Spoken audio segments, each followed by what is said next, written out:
Dear students, मैं doctor Mahavir Singh Yadav, associate professor physics, government college Barmer.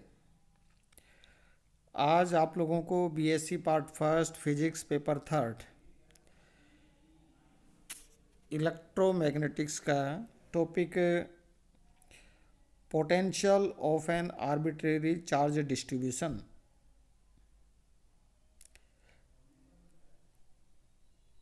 Topic पर अपना व्याख्यान देने वाला हूँ। ध्यान से सुनेंगे और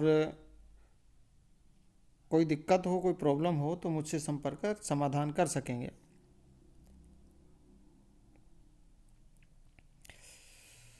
डियर स्टूडेंट, जैसा हम जानते हैं कि कोई भी पदार्थ होता है वो अणु और परमाणुओं से मिलकर के बना होता है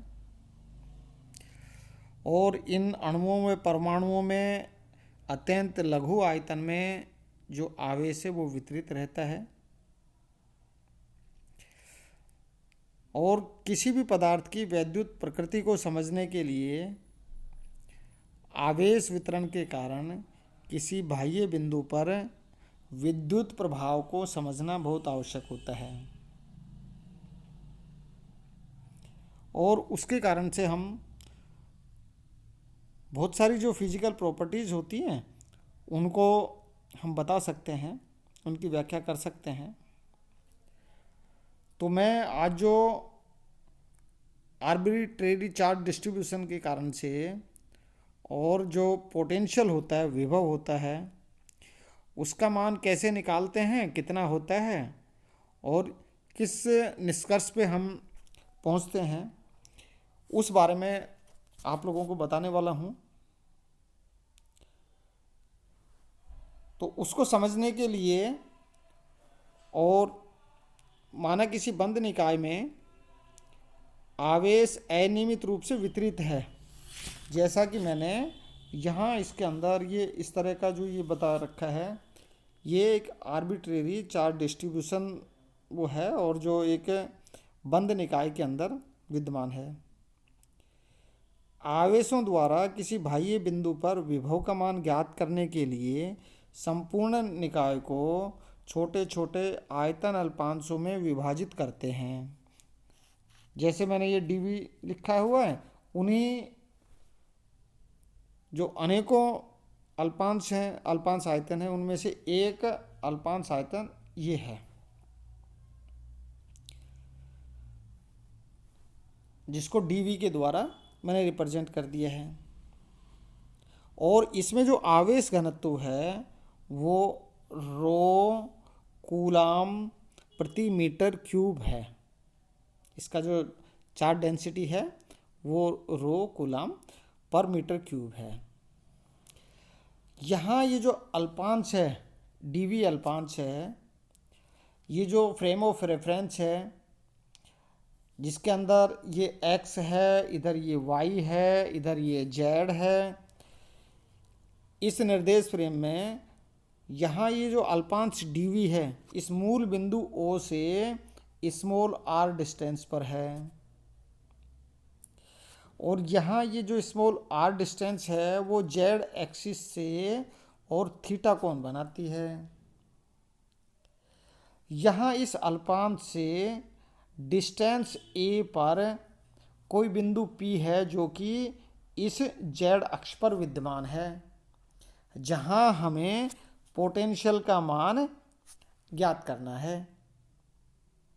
यहाँ ये जो बिंदु P है, ये बिंदु P इस बिंदु O से और कैपिटल R डिस्टेंस पर विद्यमान है।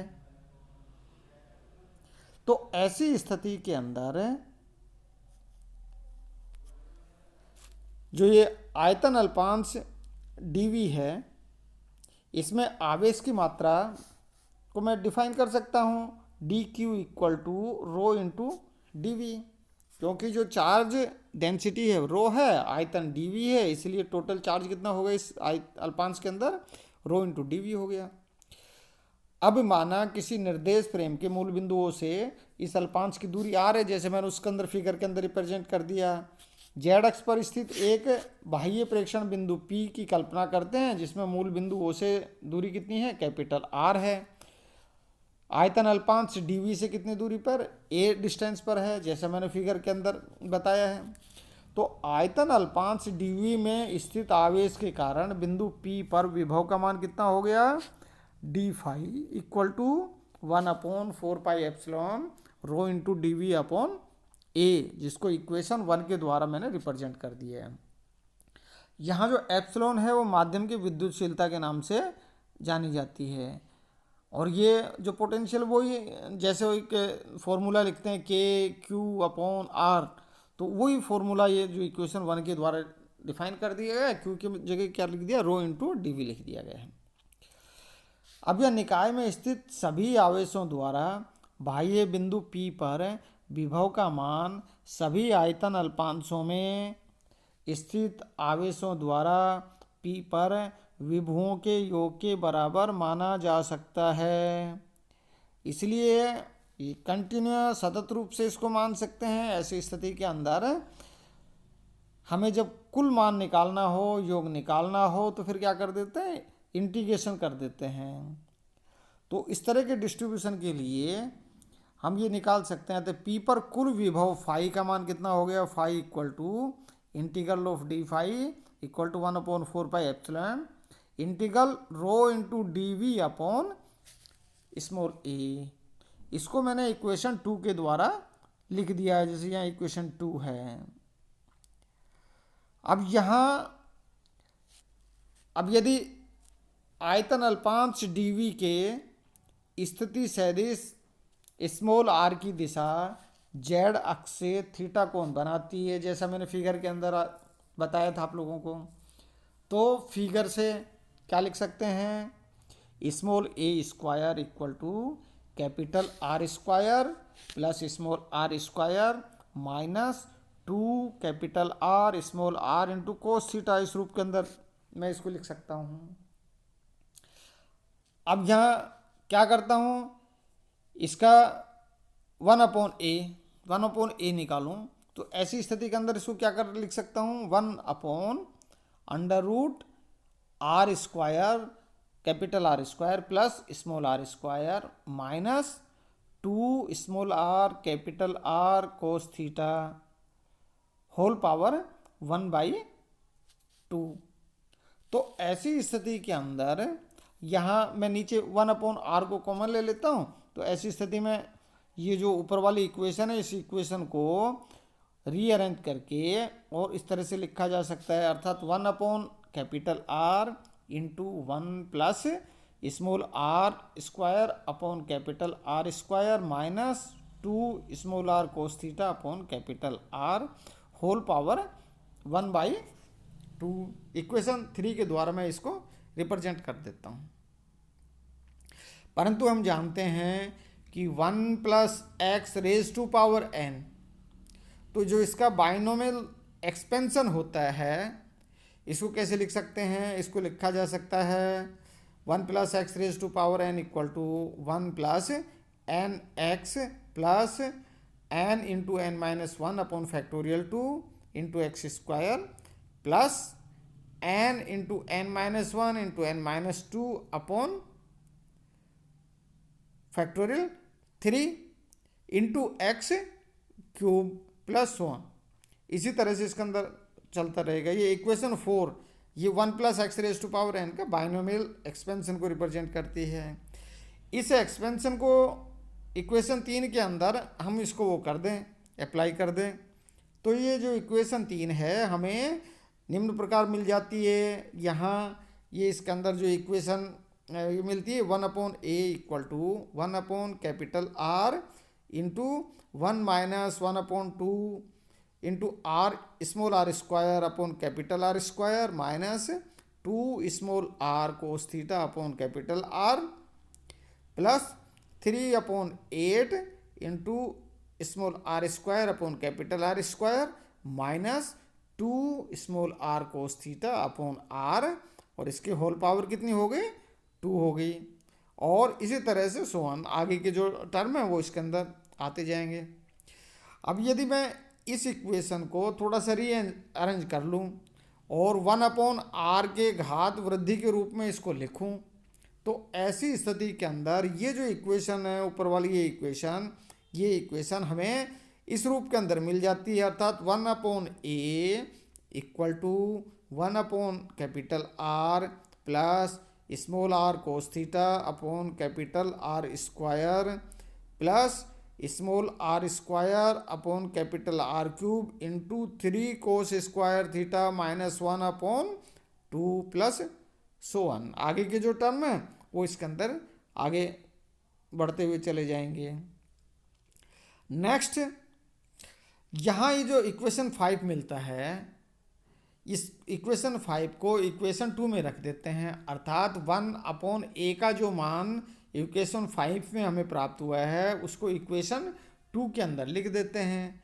तो ऐसी स्थिति के अंदर क्या मिल जाता है, ऐसी स्थिति के अंदर हमें फाई की वैल्यू मिल जाती है, अर्थात phi equal to 1/4 pi epsilon into rho D upon small r plus 1/r square integral rho into small r cos theta into D plus 1/कैपिटल R cube into integral rho 3 cos square theta minus 1 into small r square D upon 2 plus सोन। इसी तरह के आगे के term इसके अंदर मिल जाते हैं। तो यहाँ जो इक्वेशन 6 है वो इक्वेशन 6 हमें मिल जाती है।